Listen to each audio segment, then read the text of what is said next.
My name is Edith Jessie Thompson. I live at 41 Kensington Gardens, Ilford. Your age? 28. Are you married? Yes. What is your husband's name? Percy Thompson. How would you describe your relationship with Mr. Thompson? Affectionate? And has that always been the case? Yes.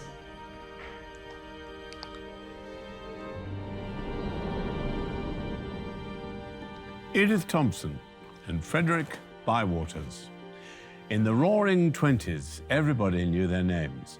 But while their notoriety might have faded, the murder case they were involved in leaves us fascinated and appalled almost a century later. It was a murder that scandalized Britain. A heady mixture of sex, violence, and forbidden love that led to 3 deaths and an innocent person being sent to the gallows.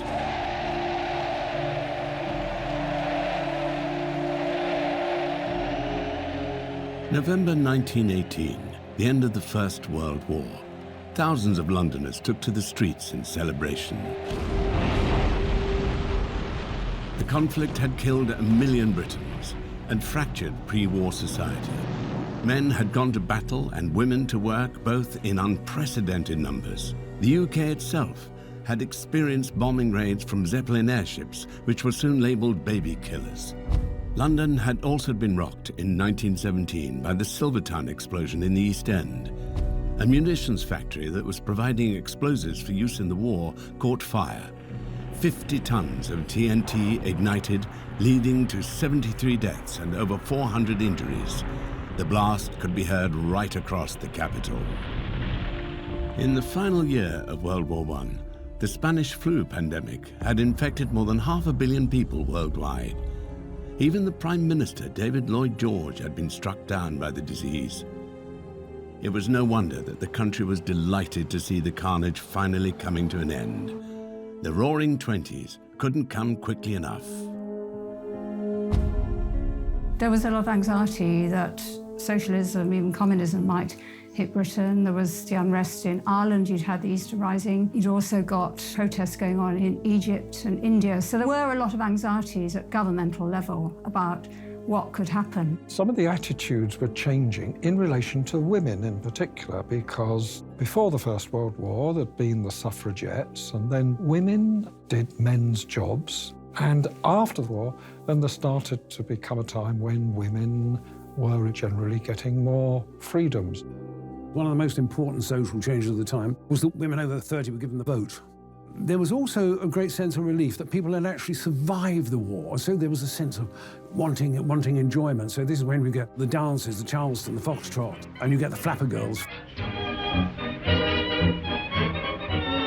Flapper really referred to a young woman who didn't have the vote, so a woman under 30, who represented modernity, the future, all that was new, mobility in every kind of sense. She was someone who wore androgynous kind of clothes. So on the one hand, she represents the future and all that's exciting about the future, but she's also seen as possibly quite immoral, suspect. So there's anxiety about the flappers. Women were starting to drive cars, smoke cigarettes, wear short skirts. They were becoming more liberated. It was one of the things that was happening that people were slowly getting used to. One woman who was fully embracing this new world was Edith Jessie Thompson. She was 24 when the armistice was declared and was doing very well in post-war Britain. But soon, the whole country would know her name for all the wrong reasons.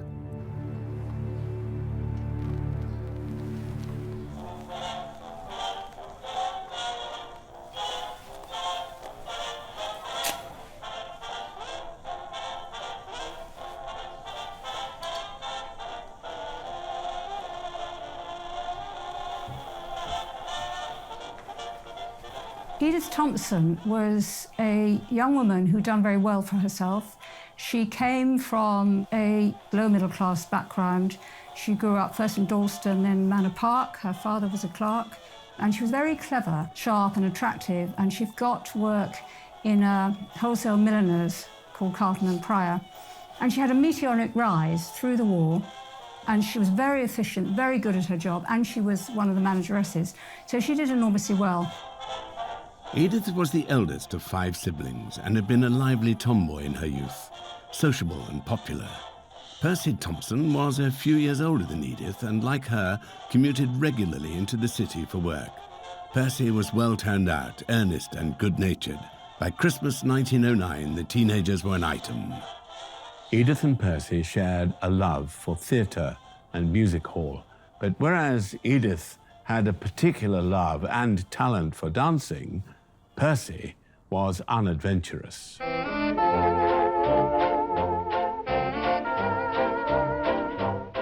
They courted for about 6 years. I mean, she met him when she wasn't yet 16 and he was 19.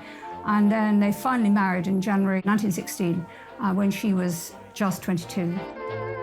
When she married him, a lot of young men were going to war, a lot of young men were being killed. And so, although she sort of fended him off for a time, eventually she agreed to marry him. He never was called up because he was deemed unfit to serve. He possibly pretended that he had this heart complaint. He was obviously quite a cowardly man.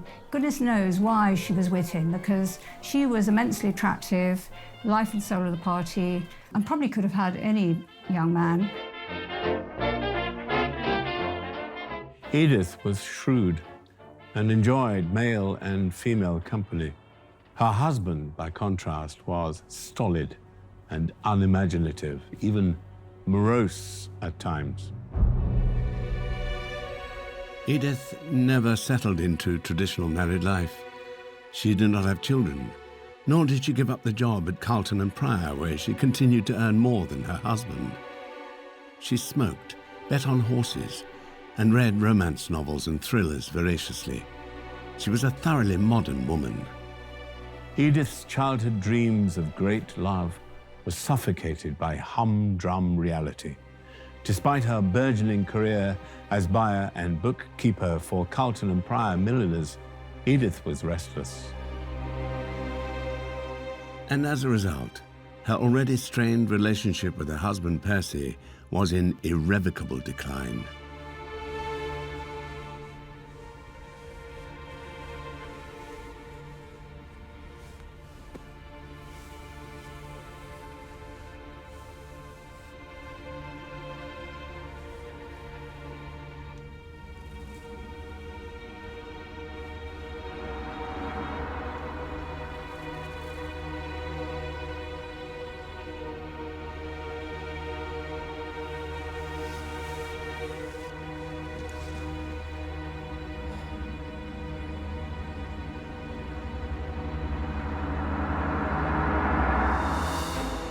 Before long, though, Edith was to be reacquainted with an old friend, someone who would completely change her life forever, someone with whom she would begin a passionate love affair. The secret correspondence between the two showed the intensity of their attraction, but that attraction would have disastrous consequences, and Edith's vivid imagination in her writings would come back to haunt her. Help!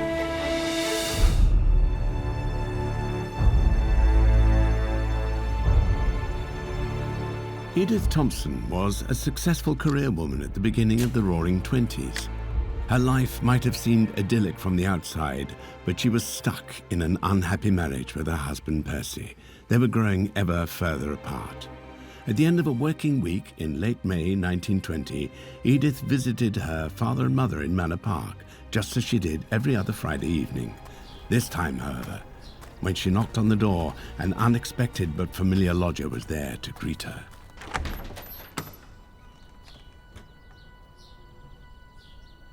Hello, Edith. Freddie.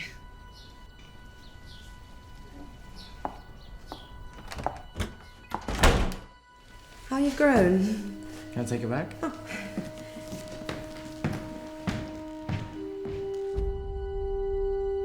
Edith had known Freddie Bywaters much of his life. He was the mischievous school friend of her younger brothers. And in May 1920, now nearly 18, he was lodging temporarily with Edith's parents, and he was no longer a little boy. By this time, he was a merchant sailor, and his ship would dock at East India Docks. And so Freddie went round to her parents to say, could I lodge in your place? And every Friday, Edith would go and have supper with them, and so she met him. And I think there was, from all accounts, immediate attraction. The attraction seems to have been there right from the beginning. She was clearly dissatisfied with her husband, who by this time, sort of the end of the working day, was retreating from the bedroom with a bottle of whiskey. So Edith inevitably started sort of looking for consolation. And there was this young lad, 18 years old, and he offered her the consolation that she wanted.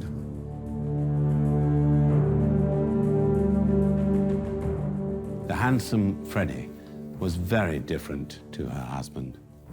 The hypochondriac Percy had avoided service in the First World War with a minor, perhaps manufactured medical complaint. He certainly boasted of his cowardly actions afterwards.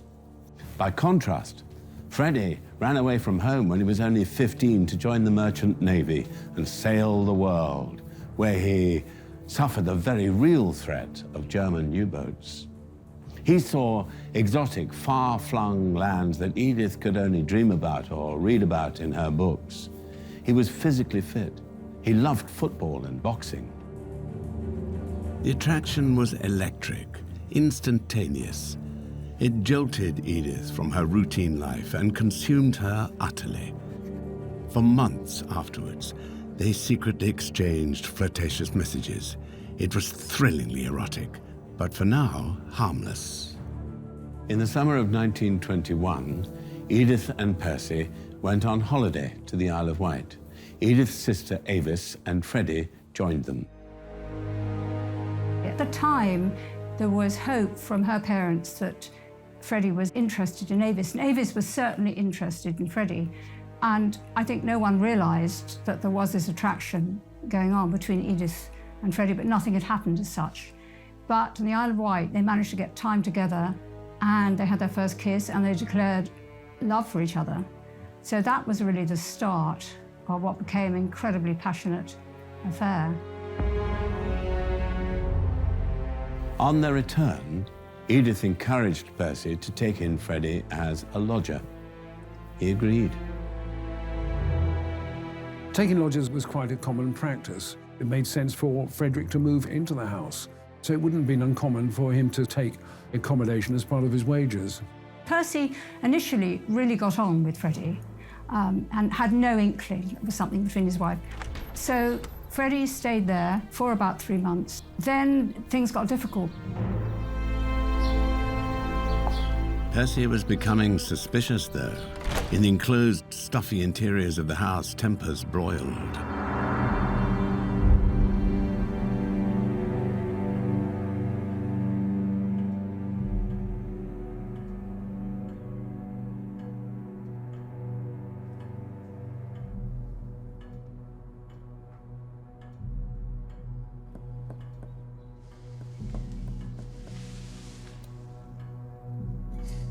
It's getting cold. She'll be here. It's nearly past. You said 4. We'll just wait a little while longer. Can you do that? I don't mind. Fine.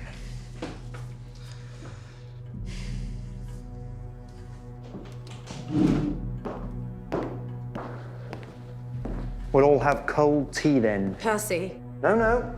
Mustn't bother little Avis. leave her out of it. Always bowing and scraping to your family. She's my sister. Yes, and I'm your husband.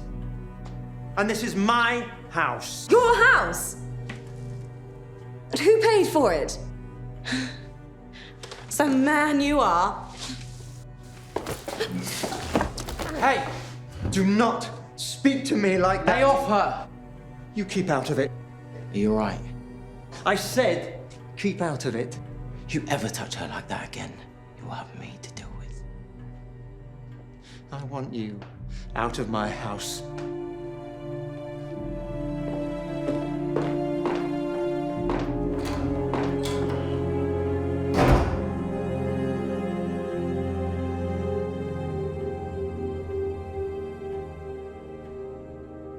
In the weeks after Freddie's departure from the house, he and Edith continued their affair, but this time outside the home. Percy suspected, but could prove nothing. And then, on the 9th of September, 1921, Freddie went back to sea. Edith's only lifeline to him was the letters she wrote.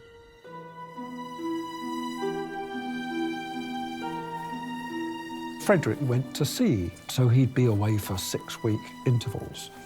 And Edith would write these letters almost on a daily basis. There would be points when she'd say, "Do you remember that first kiss on the bus at Shanklin?" And so all her letters survived, and it kind of chronicled the affair. Edith was the most extraordinary letter writer, nearly 70, which were found in a box. She wrote mainly, actually, sort of literary criticism of the books that they both read. She would do this incredibly sophisticated analysis of the characters in this book, but she weighs up the morality of these people. She was a prodigious writer with a vivid imagination. She confided everything to him, from critiques of the latest books she was reading to timings of her period, from erotic fantasies to her daily routine. Elsewhere, she wrote ridiculous fantasies about murdering her husband by sticking shards of glass in his porridge. She was sending cuttings about murders that were being committed using different sort of poisons, and all of this would seem to be egging him on to commit murder. Freddie was completely aware this was a fantasy. She wrote this because letter writing, as she put it, was her way of talking to him. If it looked as if she was actually trying hard to get rid of the husband, he would be very pleased with this. It was clearly a level of fantasy. Of course, this was wonderful ammunition for the prosecution.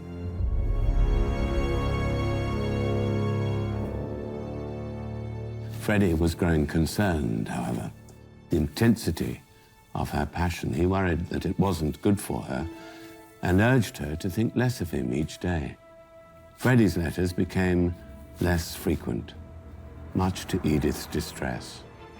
But when Freddie returned from sea in September 1922, their passion for each other overwhelmed all other considerations. From the affair nearly ending, now their love was rekindled with a new intensity. It was a matter of days before Freddie was due back at sea. However, something was about to happen that would change the course of their lives and be discussed for decades to come. Frederick Bywaters' emotions soon overtook him, and he was about to make a truly horrific decision that would be the cause of so many unnecessary deaths. The story of Edith Thompson and Frederick Bywaters would play out like a Shakespearean tragedy. Edith would find herself helpless in a system massively stacked against her. And yet in the same year, another infamous murder case involving a woman who had actually shot and killed her husband would see her stunningly acquitted and allowed to walk free. Edith would not be so lucky.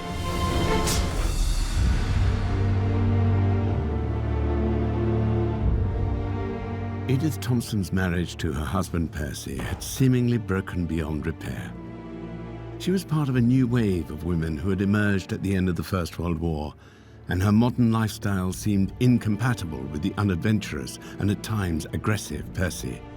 She had begun an affair with Frederick Bywaters, whom she'd known for many years, and who was still only a teenager. It soon developed into a passionate romance. But that intense love affair was about to have disastrous consequences when it became clearer to Freddie that the conventions of the era made it impossible for them to be together. The 3rd of October, 1922. London is cold and damp.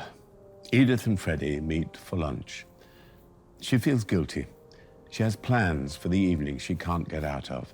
She has to go to the theatre with her husband, her aunt and uncle.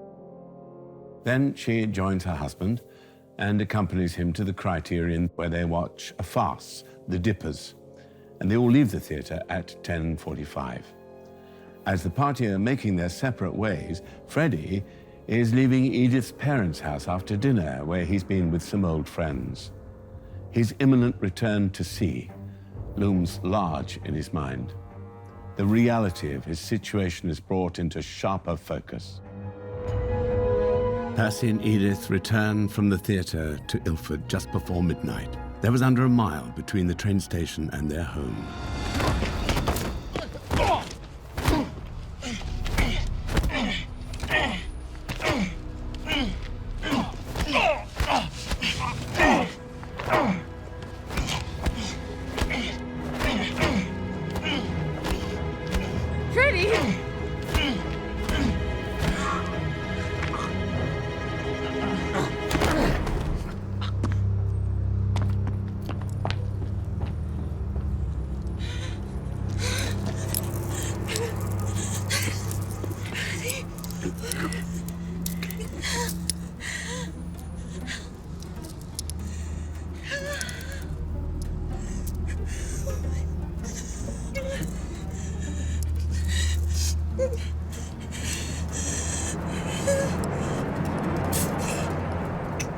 Percy dies on the street that night.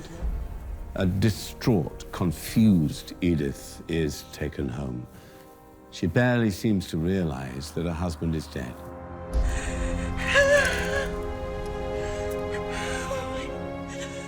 Freddie was about to go back to sea, and he knew that they'd gone to theatre, and he'd had a drink or two, and suddenly his jealousy and fury about Percy, I think, overtook him. And in the heat of the moment, he draws a knife. He stabbed him a number of times and then ran away. It's late in the morning on the day after the attack when they come to Edith to take a statement. She lies to the police. She doesn't mention seeing Freddie or anyone else attack her husband. And shortly afterwards, she's taken to Ilford Police Station for further questioning.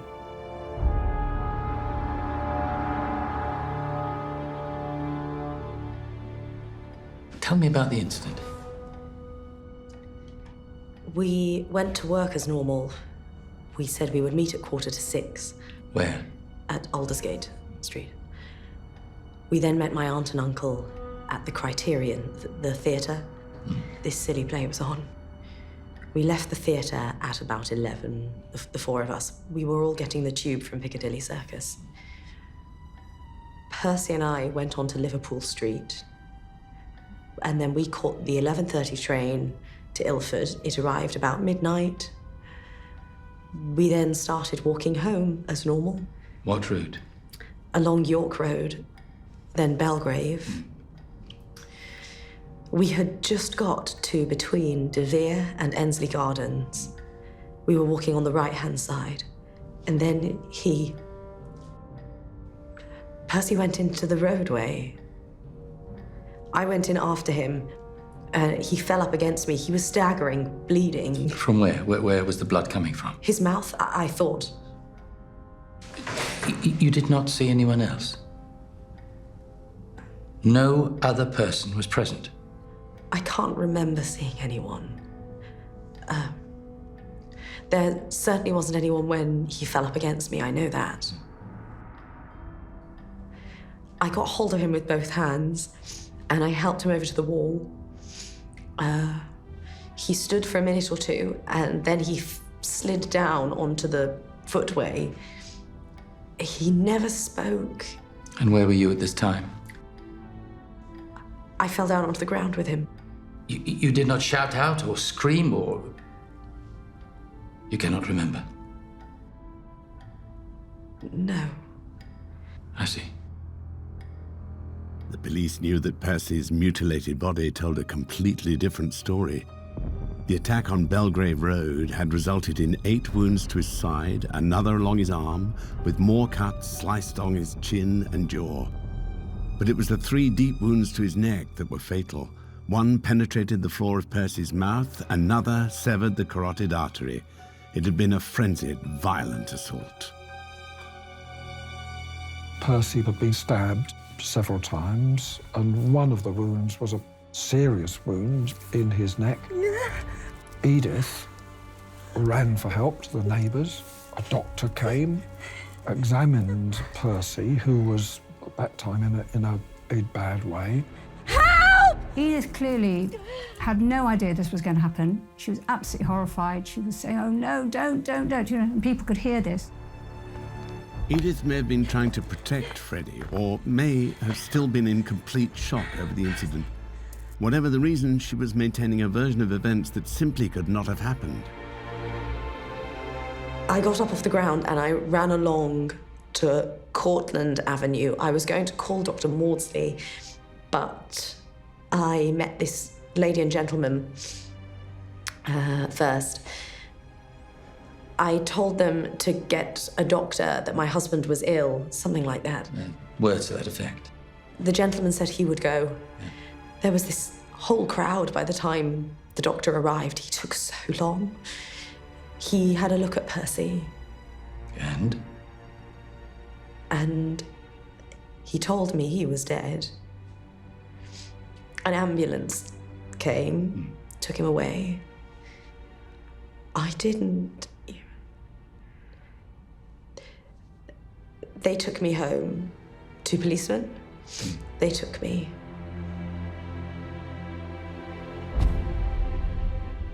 The press were crawling all over the streets of Ilford. Local newspapers, such as the Ilford Recorder, were soon joined by the nationals. All sought out witnesses, family friends, acquaintances, anyone who would speak about the murdered man and the wife being held for questioning by the police. But it wasn't just the newspapers who were interested in the very personal details of Edith's life.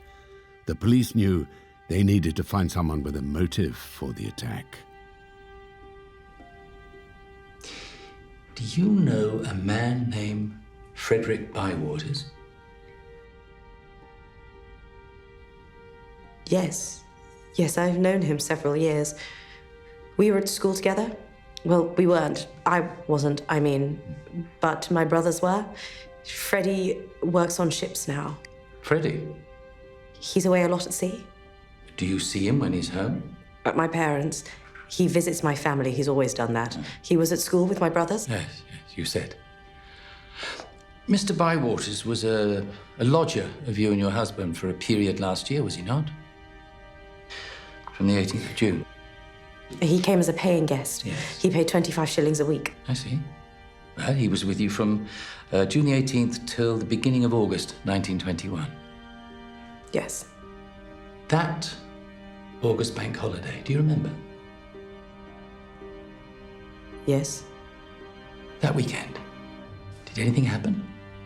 It was nothing. Well, you quarrelled with your husband, did you not? It was an argument. It was nothing. He did not throw you across the room? I knocked over a chair. He did not hit you? Freddie Bywaters rescued you, did he not? He intervened. Well, on your behalf. Why do you suppose he did that? I don't know. He was angry with Percy. He was trying to help. Well, Percy was angry too. He told him to leave. I don't know. He kicked him out. It wasn't like that. Freddie and Percy were friends. No, Bywaters did leave, though. Did he not? Yes. So something must have happened. It was just an argument. They were friends.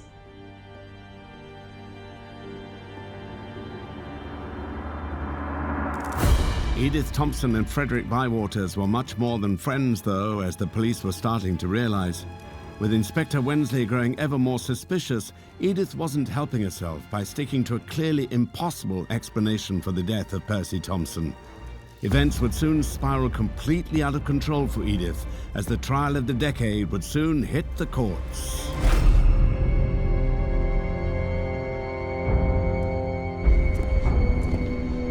On the 3rd of October 1922, Edith and Percy Thompson had been returning home to Ilford from a night at the theatre in central London. Percy had not survived the journey home. Someone had violently assaulted him, and it clearly wasn't Edith. The police had caught up with Frederick Bywaters and brought him into the station. They were determined to find out more about the true nature of the relationship between Edith and Freddie. Edith maintained her story, but tongues had been wagging. People had realised that Edith was carrying on with Frederick Bywaters. And Frederick was then arrested as a suspect. Freddie insisted he was innocent. He told police that on the night in question he had dined with Edith's parents and then gone straight home to his mother's in South London. Forensics told the lie of his story. The simplest test revealed the stains on his coat to be blood. Freddie was detained. Police were employing new techniques to solve crime. Scotland Yard's Fingerprint Bureau had been inaugurated at the turn of the century. By the 1920s, under the leadership of Superintendent Charles Stockley Collins, its officers were refining and improving their techniques. The famous database of prints was growing year by year. But other forms of forensic science were emerging too. Frederick Brown and William Kennedy were hanged by microscope after ballistics analysis matched Brown's gun with bullets used in the shooting of a police officer. And another case in 1922 saw famed pathologist Bernard Spilsbury give the decisive evidence against Herbert Rouse Armstrong, who was subsequently convicted of poisoning his wife with arsenic. It was low cunning rather than science that secured the confessions in the Thompson case, however. The police, led by Inspector Francis Hall, were deeply manipulative. They misled Freddie and Edith about what the other had said, and even arranged an accidental meeting between the pair in a corridor of the police station to heighten their distress. They saw each other at the police station, and when Edith saw Frederick was also being arrested, she sort of became very emotional and then admitted that it was actually Frederick. It was when we got to near Ensley Gardens. A man rushed out and knocked me and pushed me away from Percy, and I hit my head. When I got my senses back, I saw Percy. He was scuffling with someone, a man. I knew it was Freddie. I didn't see his face, but I knew. He was wearing his blue overcoat, the grey hat he always wears. He was running.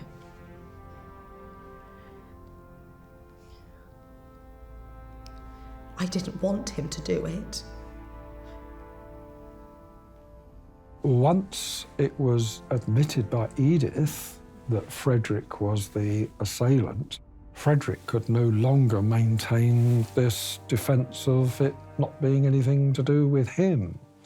So he then said that he had been approaching Percy, really saying to him, "Why don't you agree to a separation or a divorce so that Edith and I can be together, because you know that's what's going to make her happy and you're being very unreasonable."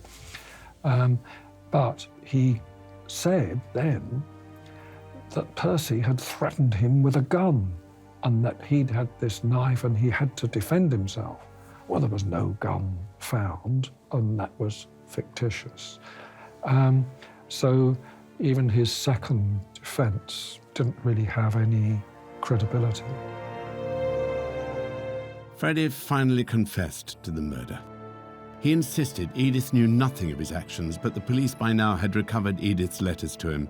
Freddie had kept them all these years, and now they made a damning impression on investigators. At 8 p.m. on Thursday, the 5th of October, the lovers were charged with the murder of Percy Thompson.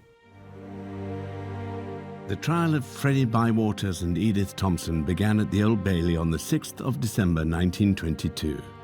The case would capture the country's imagination, thanks in no small part to the passionate letters that Edith had sent to Freddie. Only a selection was submitted as evidence. Others were withheld, deemed too explicit for public consumption.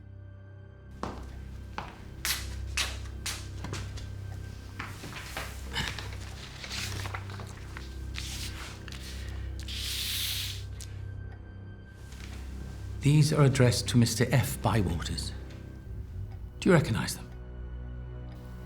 Yes. Is that your handwriting?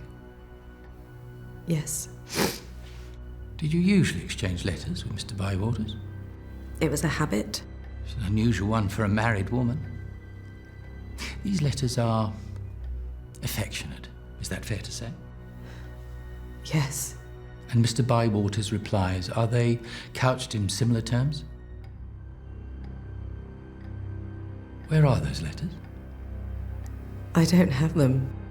You have not them hidden away somewhere? Because Freddie kept his? I burn them, but that is my custom. I see. I burn all my letters. I'm not hiding anything. That's my custom. Your husband knew then? He was aware of the correspondence? He consented? No. No.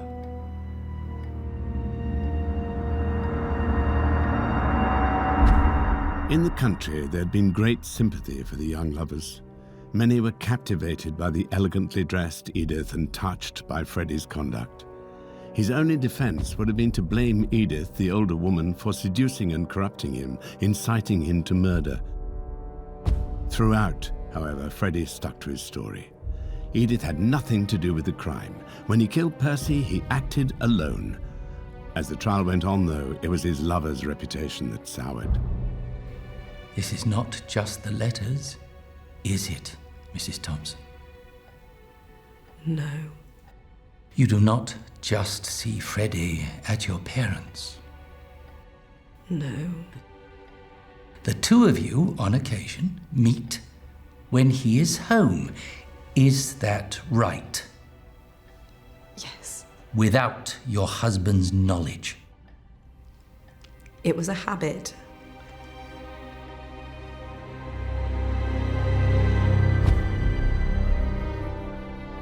What's interesting about the press representation of Edith is before the letters have come up, there's a lot of quite positive portrayals of her. She's presented as very fashionably dressed. They talk about how she looks and how wonderful she is at dancing. They quote people saying what a wonderful businesswoman. So there's a positive representation. Once the letters start to be quoted, it all shifts. I don't think she did have a chance. What we have here is the older woman seducing the younger man, the man just out of his teens. And I think that was the sort of shock reaction. The fact that she is a modern woman who dares to have sexual agency, I mean, I think this is part of her downfall. But Edith wasn't the only woman who found her character called into question by both the press and the justice system.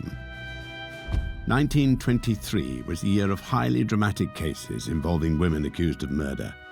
Not long after Edith Thompson went to court, the Madame Farmy case also grabbed the headlines, but this time with a completely different conclusion.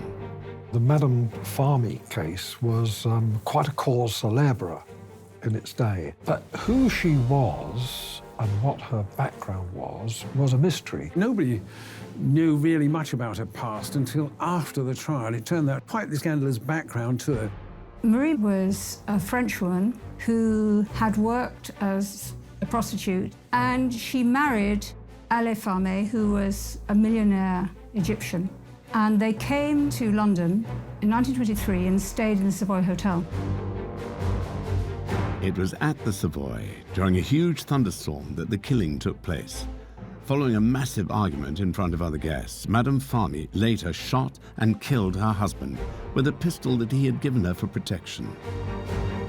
When it went to court, she brought the leading defence lawyer of the time, Marshall Hall, who was a brilliant theatrical performer. He argued that Ale Farme was about to pounce on her. Marshall Hall hunched himself over, put his hands out, twisted his face. He was like a demon. He got the gun in his hand and he advanced on the jury like this, you know, sort of, this is how Prince Farmy behaved. There was absolutely no evidence for this. The jury was sort of overwhelmed by this performance, and Madame Farmy, to everyone's astonishment, was acquitted. It has been suggested that Madame Farmy once had a relationship with the Prince of Wales during World War I, and was in possession of several letters from the Prince, which would have been revealed if she'd been convicted. For that to have come out would have been kind of very detrimental to the royal family and, you know, the upper classes generally. So she could well have had that hold. Madame Farmy may have been able to walk free from the courts after shooting her husband dead, but things did not go so smoothly for Edith Thompson, despite the fact that it was Frederick Bywaters who carried out the killing. Even the judge was against her. An old-school moralist, he referred to Bywaters as the adulterer, and, refusing to recognize that there were any women on the jury, referred to them as gentlemen throughout. The jury spent 2 hours deliberating. Most of this time was spent reading Edith's letters. The verdicts were returned. Guilty. They were both sentenced to death. The morning of the hanging, she was in a terrible state. She was very heavily drugged. She was virtually unconscious. They had to drag her along there. Clearly, it was very disturbing for those involved in doing it. I think it was probably one of those cases that led to people revising their opinion about the death penalty. On the 9th of January, 1923, both Edith Thompson and Frederick Bywaters were hanged. Crowds gathered around Holloway Prison to witness the execution of Edith. Edith's hangman, John Ellis, was utterly traumatized by her execution. He was convinced she would receive a last-minute reprieve, but she didn't. He would commit suicide almost a decade later. The story of Edith Thompson is a tale of nothing but tragedy.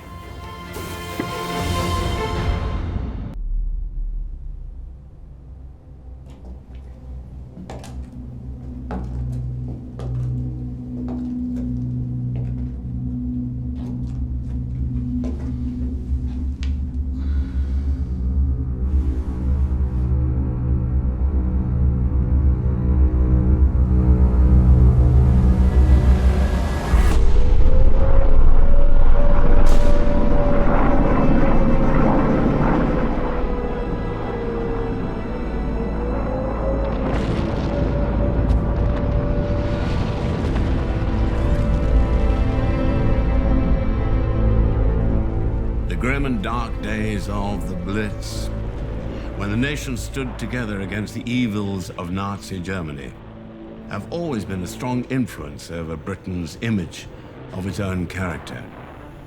London had to withstand 57 consecutive days of aerial bombardment.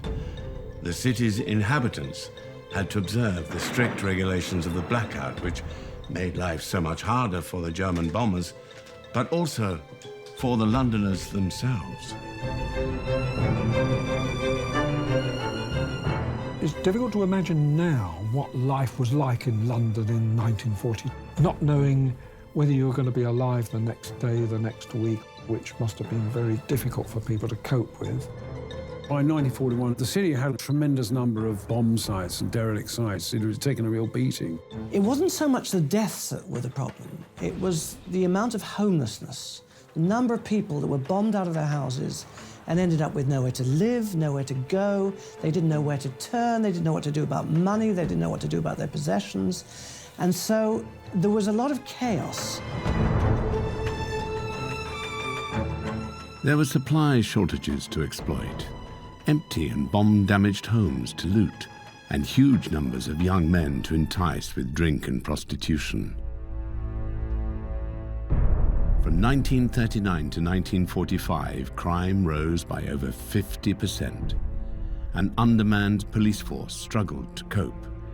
It was, in the words of one gangster, a criminal's paradise.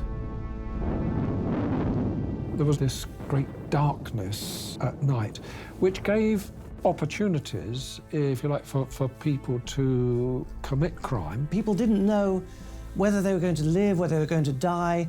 They didn't know how to behave. They started doing things that they'd never done before. So behavior became unusual. Behavior became extreme. The Blackout was tremendously exploited by criminals because with the sound of falling buildings, breaking glass, the criminals went out at the beginning of a raid. They were going to risk the bombing because they could now start blowing safes, blowing in doors, smashing windows. The Blackout concealed darker crimes too. In 1942, Harry Dobkin, a fire watcher from South London, was convicted for the murder of his estranged wife, Rachel. Having vanished the previous year, her body was discovered months later among the ruins of a bombed-out chapel. At first, she was thought just another victim of the Blitz. The police soon revealed his deception, however, and Dobkin was hanged for his crime in January 1943. But his was not the only act of murder disguised by the Blackout. For crime was able to thrive in this blacked-out world. And there are no crimes more notorious than those of the Blackout Ripper.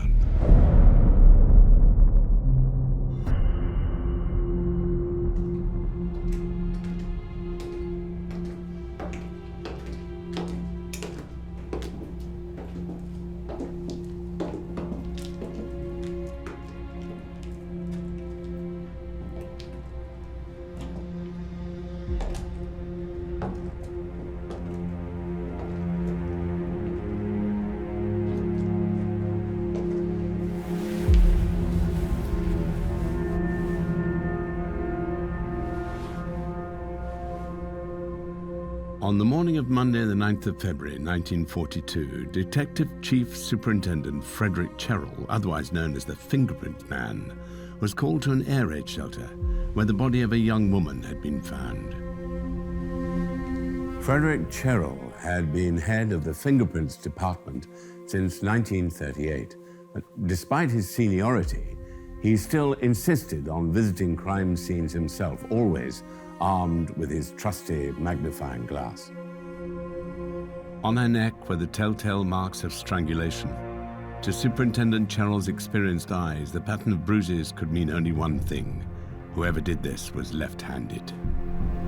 Fred Cherrill was one of the pioneer fingerprint men. It was a very new science for the police, and Cherrill played an important part in the development of the fingerprint department.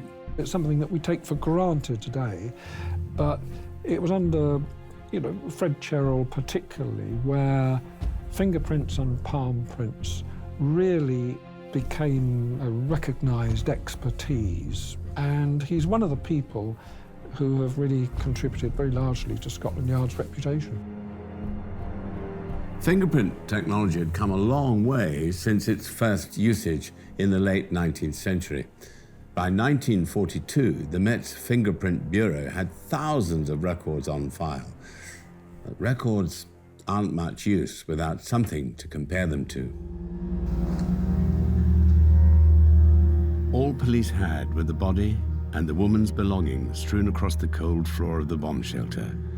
These were sent to Cherrill's fingerprint department at Scotland Yard for further analysis.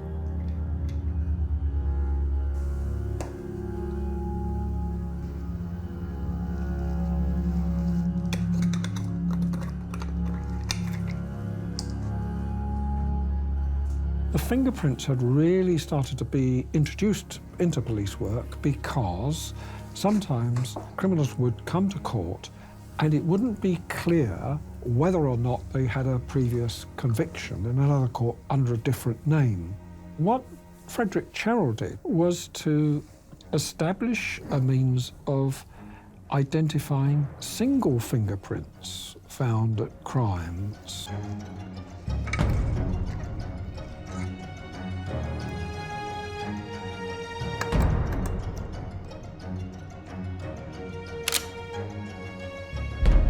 Cherrill and Detective Inspector Sidney Birch had little to go on. The woman's handbag had been recovered, but it contained no clue as to her identity. They began door-to-door inquiries, armed with a photograph of the dead woman. Nobody recognized her.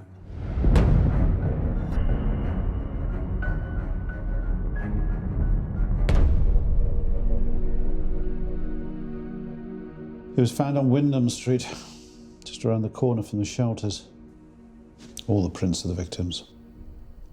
The attacker wore gloves then? It was a cold night. No identity card? DDI Clare has men going door to door. Someone will recognise her. Cast your line into the water enough times and you catch something in the end. Though tragic, the murder of the woman in the bomb shelter seemed another unremarkable case. Cherrill could have no idea, however, what was coming. Prostitution has been called the world's oldest profession. Well, it was certainly a profession that boomed in the war period. The fragility of life under constant aerial bombardment led to a fraying of normal social constrictions, and the influx of Commonwealth and especially American troops meant there was no shortage of potential customers. As today, it was a very dangerous occupation.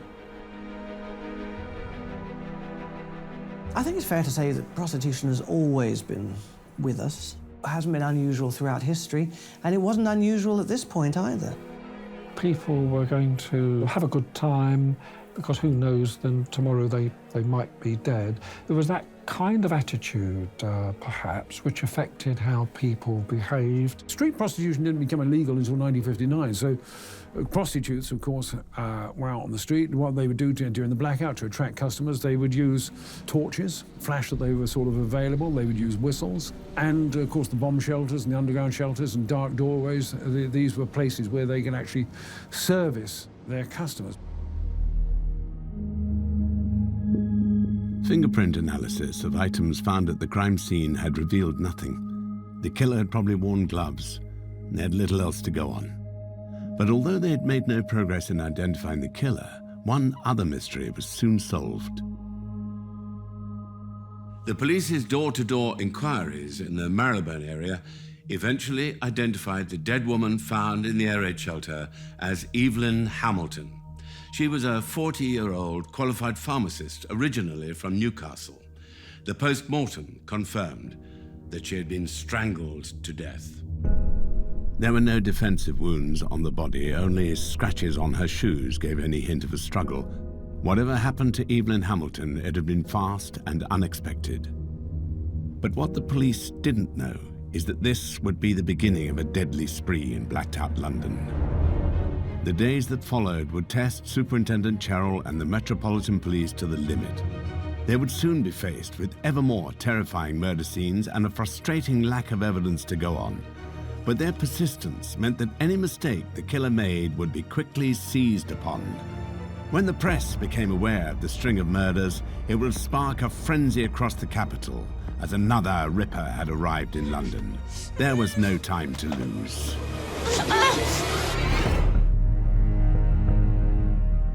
On the morning of the 9th of February 1942, the body of Evelyn Hamilton was assessed by Superintendent Frederick Cherrell of Scotland Yard, a man respected worldwide for his expertise in fingerprint analysis.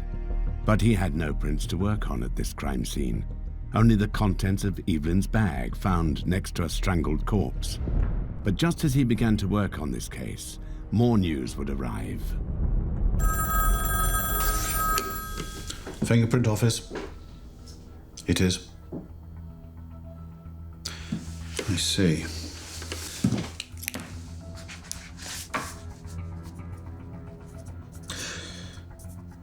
Thank you, Inspector. I'll be there shortly. Across town, a terrible new crime had been uncovered. This crime, by coincidence, also involved a woman named Evelyn. On Tuesday the 10th, Cherrell hurried across town to the bedstead of Evelyn Oatley. What was to be found there would shock even a man as experienced as the superintendent.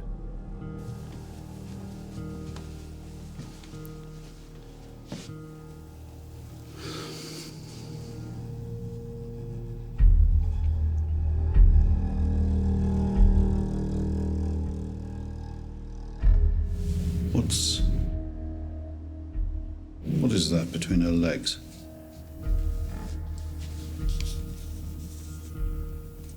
It appears to be a torch, sir.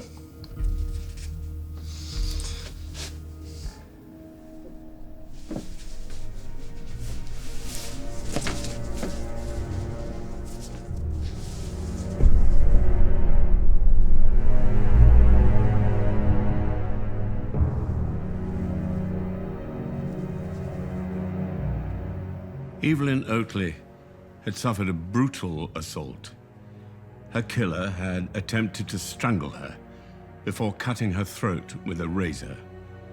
As she died, he abused her body with curling tongs, and then ferociously mutilated her with a can opener. Once he'd finished, he left his cruelly improvised weapons on the bed. Because there were more prostitutes, there were more clients, there was also more danger. This was not an industry that was policed in any way. It was absolutely spontaneous. It was absolutely responding to opportunity and to circumstance. And so there were a lot of dark incidents involving servicemen, involving prostitutes, involving women.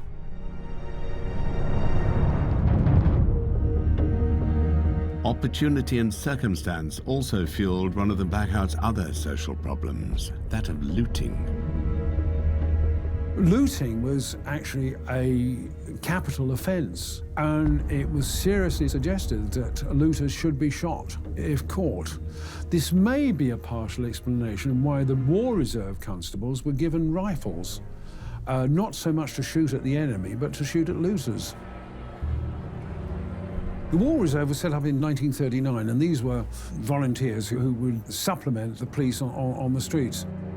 We think today of gun crime as being a great problem in America, and the problem is always said to be, you know, because there's so many guns around, people use them. Well, this happened at this period as well. Young servicemen carried their guns even when they were on leave, and they used them. They used them in all sorts of different circumstances. So, for example, a young man came home on leave, saw his girlfriend in a shelter, lying on a mattress with another man.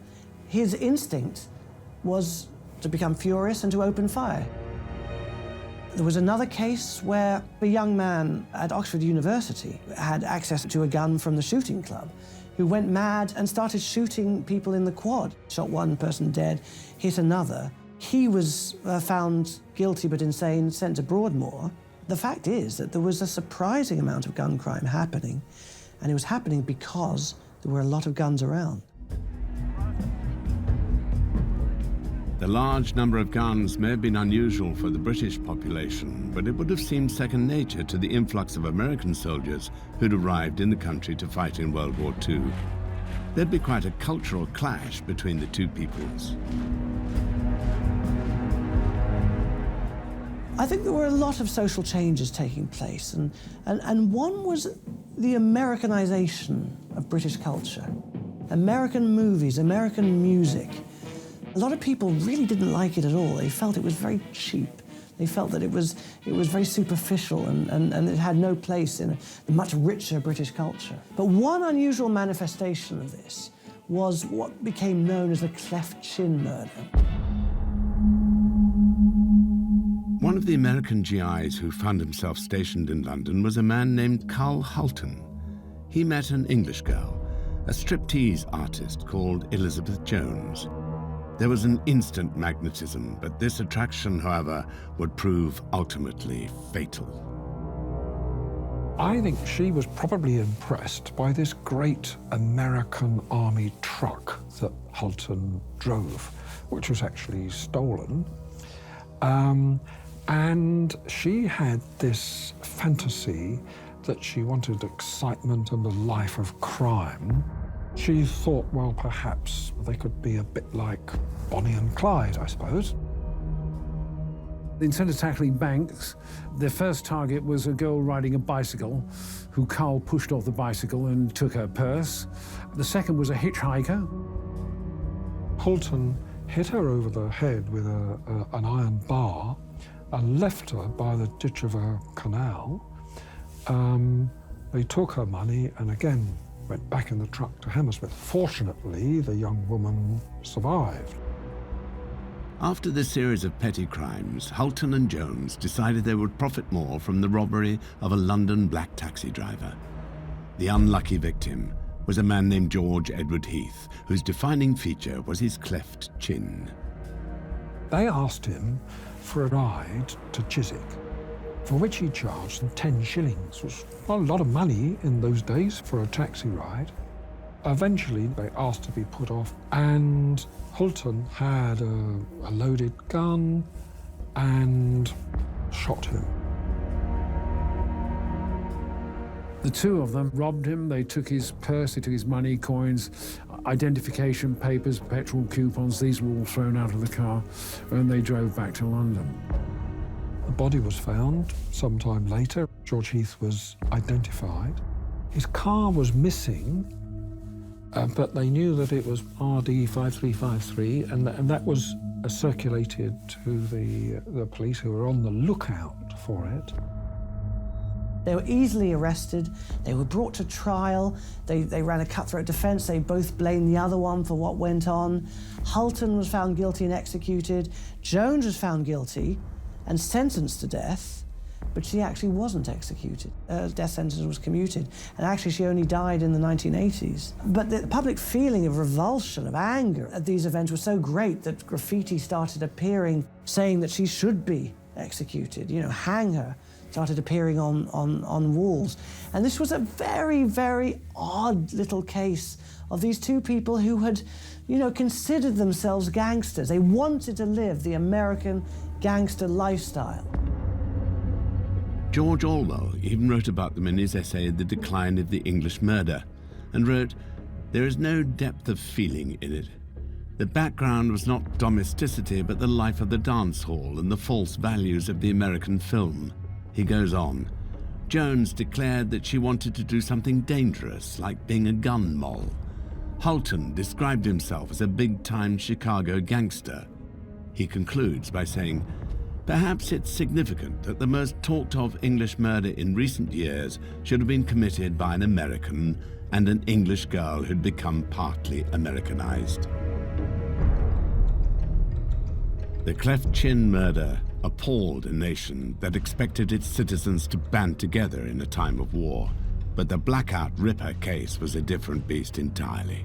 2 bodies had been found, and if the police couldn't catch the killer quickly, terror could return to the London streets, which hadn't been seen since the days of Jack the Ripper.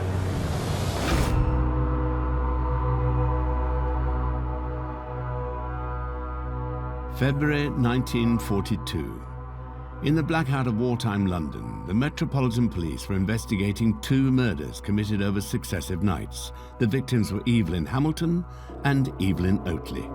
Having inspected both crime scenes, Frederick Cherrell was now analysing the instruments found at Wardour Street that were used to mutilate Evelyn Oatley's body. As of yet, there was no reason to think that the 2 murders were linked, but this was all about to change. The killer had left a clue.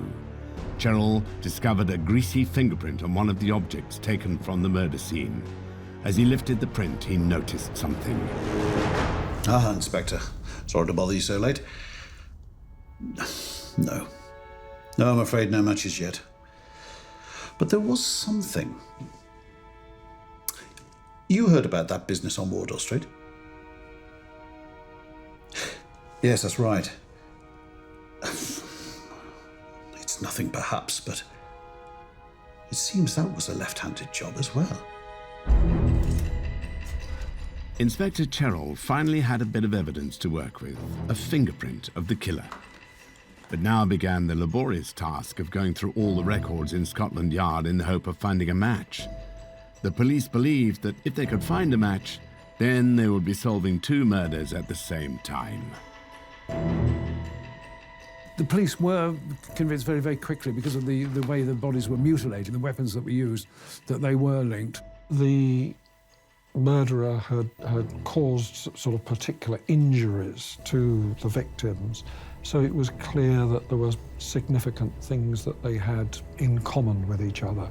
So it was very clear that they were looking for one person who was extremely dangerous, was attacking women frequently.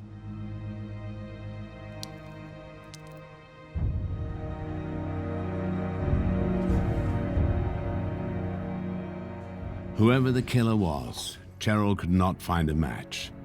For the next 2 days, no more bodies were found, but Cherrell knew a killer of such sadism would not stop of his own free will. Either the killer had died, moved on, or he had killed again, and the body lay alone undiscovered. Life continued in the capital as it always does, and on that Thursday night, 3 particular women prepared to leave their homes. One of them would not return.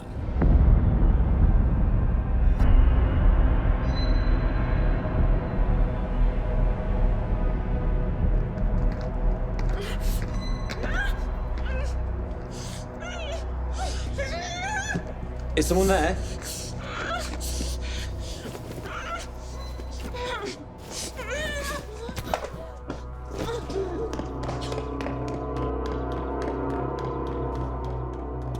Mary was saved by chance.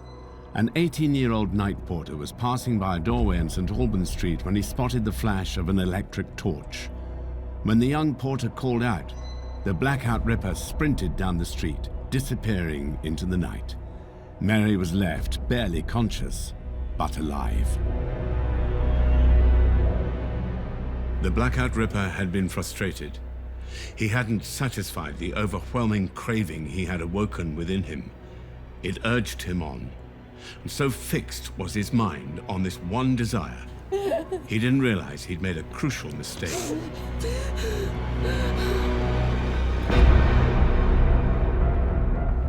Mary Haywood had survived an encounter with the Blackout Ripper that night. The next woman that he came into contact with was a prostitute named Catherine Mulcahy. They met in Piccadilly and traveled to her flat in Marble Arch. Once in the bedroom, he began to strangle her. She fought back and fled the apartment. Unsatisfied and driven by the desire for death, the killer returned to the streets looking for another victim. This time he would not be denied. Margaret Lowe did not look anything like the image of a typical prostitute. Other women who worked the streets agreed. She dressed too conservatively and spoke with too much refinement. They nicknamed her the Lady. The Blackout Ripper had been thwarted twice that evening, but Margaret Lowe would not be so lucky. Her friends and neighbors became concerned that they hadn't seen her for a while. Eventually, a call was made to Frederick Cherrell. He arrived to find a scene even worse than the one at Wardour Street. The killer had completed a frenzied attack. He had cut deep into the flesh of her thigh. Her abdomen had been ripped open, exposing her intestines and internal organs. The knife and the razor he had scavenged from the kitchen were left on the body. Once again, he'd improvised weapons found at the location.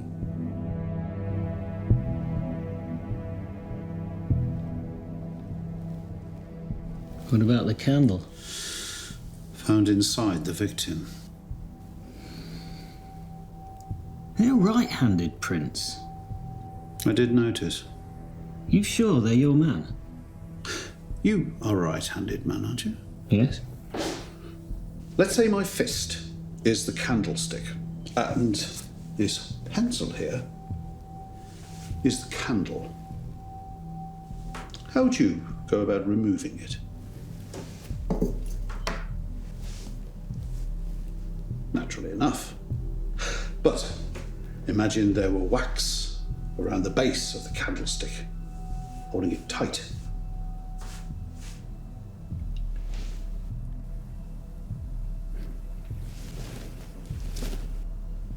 You see?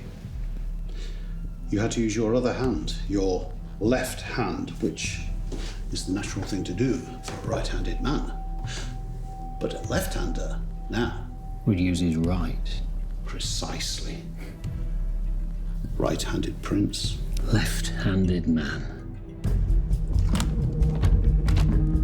Birch and Cherrell now had 3 murders to deal with, and the drive to find a fingerprint match was even more intense.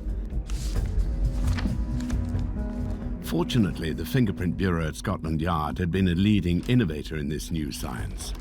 But no matter how good the system had become, there was no guarantee that the killer had a previous record on file. When the fingerprints were first started, they were used to actually identify criminals appearing in the court process.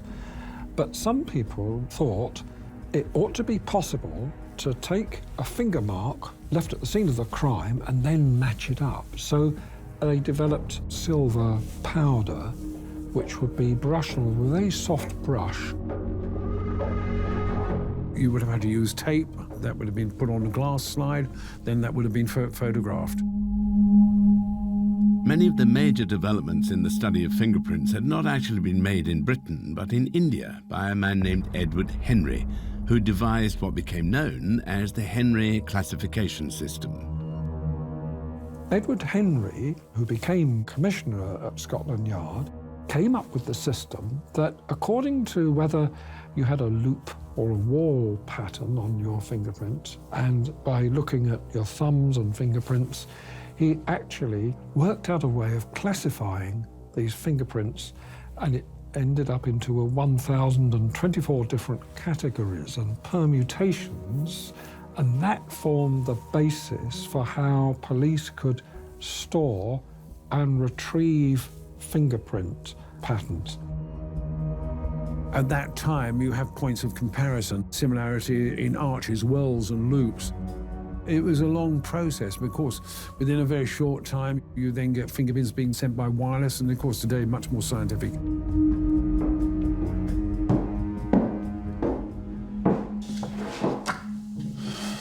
Any luck? Nothing in the records. Do you mind?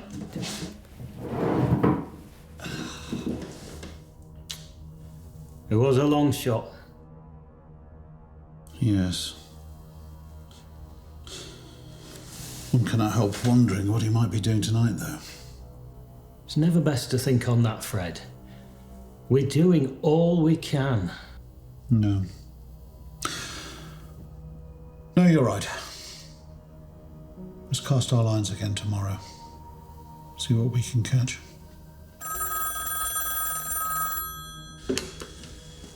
Yes, fingerprint office.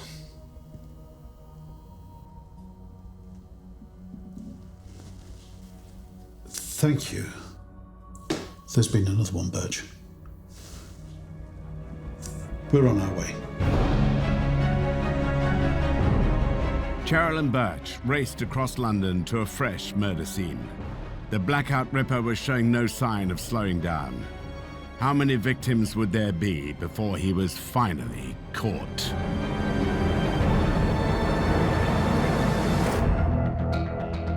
The Blackout Ripper had already killed 3 women. The bodies of Evelyn Hamilton and Evelyn Oatley had shown that the police were looking for a left-handed killer, but they were no closer to identifying their suspect. In the early hours of Valentine's Day, Superintendent Cheryl raced across London to Sussex Gardens in Paddington. The Blackout Ripper had struck yet again. The post-mortems conducted on Margaret Lowe and Doris Journet by Sir Bernard Spilsbury produced strikingly similar results. Both women had been strangled, a silk stocking around both their necks. As they lay dying, both women had been hacked and slashed with abandon. Those investigating the crimes were worried. If the killer kept up this pace, it would create public panic and a fear that the police were unable to stop the slaughter. Despite their best efforts, they were no closer to identifying the man. On Valentine's Day, however, the press reported the gruesome twin discoveries of Margaret Lowe and Doris Journet's mutilated bodies. Inevitably, the killer was nicknamed the Blackout Ripper.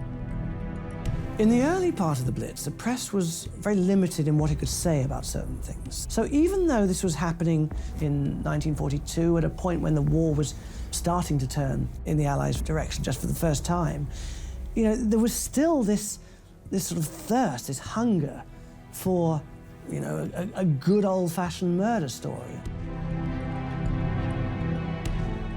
The newspapers picked up on this very rapidly, and I think the phrase Blackout Ripper came from the press, and it was really being reported as something that caused great fear, particularly for women who, you know, had to travel around in the dark. So you could imagine the extra fear of this man who was on the loose.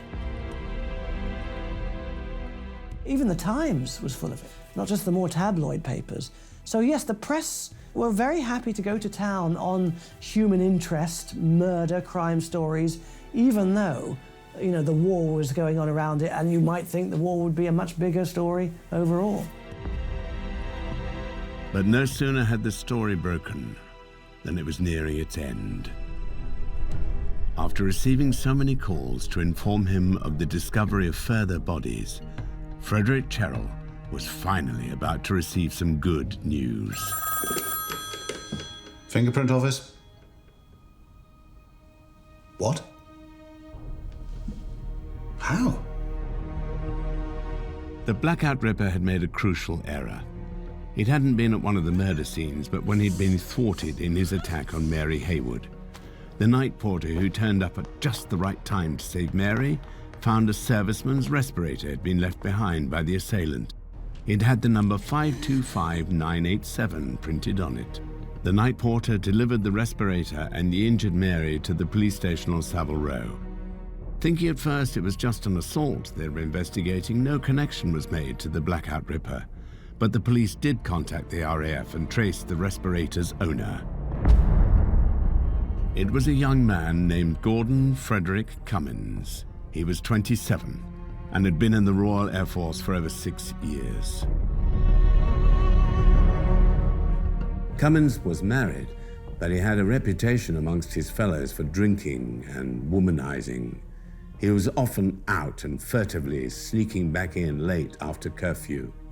He was nicknamed the Count or the Duke because of his impeccable manners and claims of noble descent, but it was all a total sham.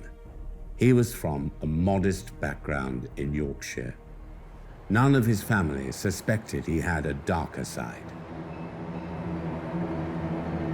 After another night on the town, Cummins returned to his barracks early in the morning.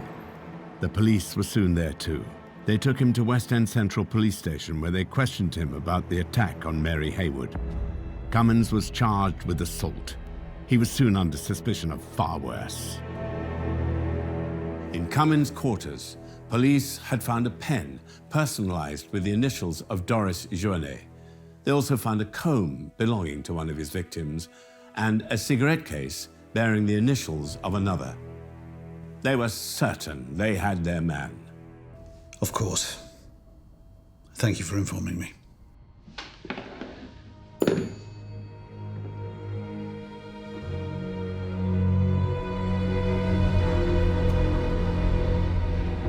On the 17th of February, the day before his 28th birthday, Cummins appeared at Bow Street Police Court to be charged with the murders.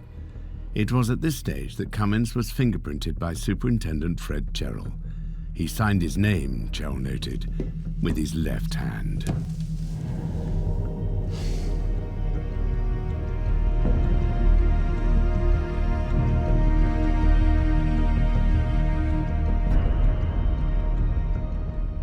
Cummins' trial began on the 23rd of April 1942. The case was interrupted when the jury was shown the wrong exhibit.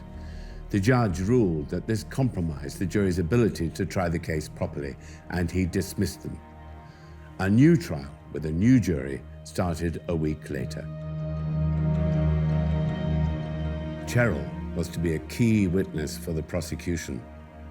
The defense's only hope was to discredit his testimony and that of the other experts involved. What Frederick Cherrell did was to establish a much better way of linking up a finger mark found at a crime with a suspect whose fingerprints were on record. It was a careful crime scene examination by the fingerprint experts that contributed to a very large degree to that identification evidence. Cummins appeared in his defense on the second day of the trial. He insisted on his complete innocence. Cummins denied that he was the killer. He said the men he was sharing his billet with, they would often use one another's gas masks. They could all give one another alibis because they would sign into the register and then they would leave the billet down the nearby fire escape. But this alibi was quickly cracked. And Cummins doesn't seem to have been particularly liked by his fellow students. The evidence not only had Cummings at Evelyn Oatley's flat, inside his gas mask, there were sort of pebbles and stones and bits of ash which came from the bomb shelter where the first victim had actually been killed. The defense was fighting a losing battle.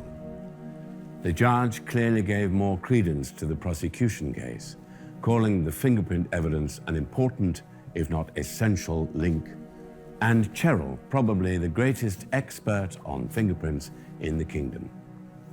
The jury retired to consider their verdict at 4 p.m. and returned just 35 minutes later.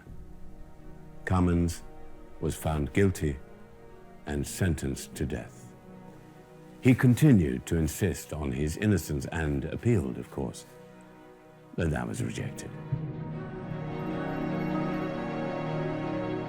London would be that little bit safer once again. The population of the capital, however, was still wary. Crime was still an issue, and although Britain, along with Allied forces, was on the attack against a retreating German army, the threat of aerial bombardment still lingered. These were turbulent times. The Blitz was a real time of extremes. It forced people to behave in ways that they hadn't behaved in before. People behaved very, very well. They actually, found themselves with empathy for each other in a way they never had before. But they also broke rules, they broke laws, they pushed moral boundaries. So people were pushing out in all sorts of different directions, opportunities opening up for good and for bad. This was a time when people were pulling together at the same time as they were pulling apart. And it's a time that we really should remember as one of the most interesting and integral and formative periods of modern British history.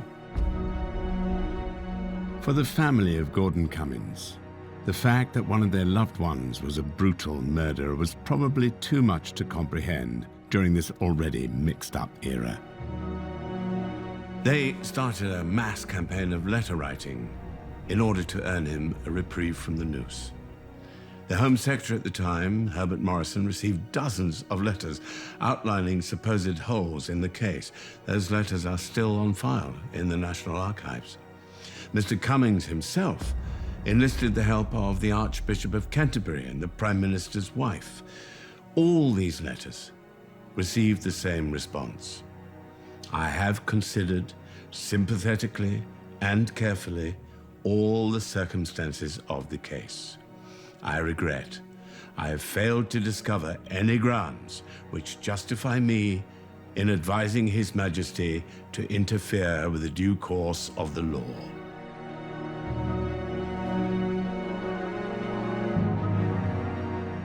Cummins, the Blackout Ripper, would indeed hang for his crimes. With all appeals exhausted, he was executed on the 25th of June, 1942.